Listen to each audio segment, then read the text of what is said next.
அந்த வீட்டில் வளரக்கூடிய குழந்தை நல்ல முன்னேற்றமாக படித்து சந்தோஷமாக இருக்கும்.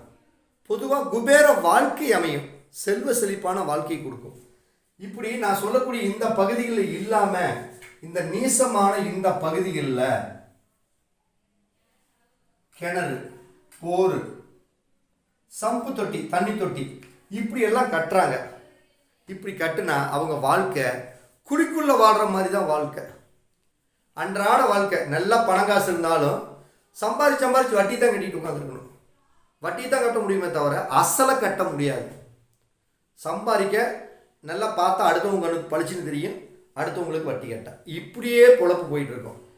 மேக்சிமம் 100 பவுன் நீங்கள் தங்க நகை வச்சுருக்கிறீங்க.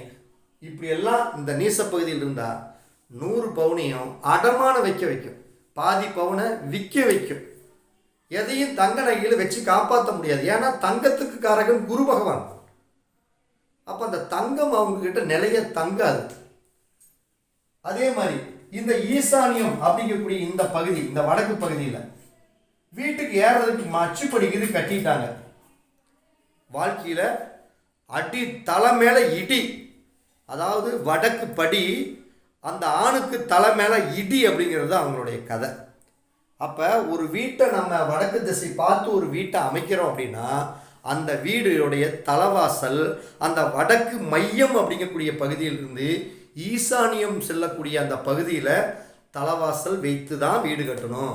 அந்த வடக்கு கிழக்கு அப்படிங்கக்கூடிய அந்த சைடு தான் கிணறு, போரு, ஒரு தண்ணி தொட்டி அமைக்கிறது, இதெல்லாம் அமைக்கணும்.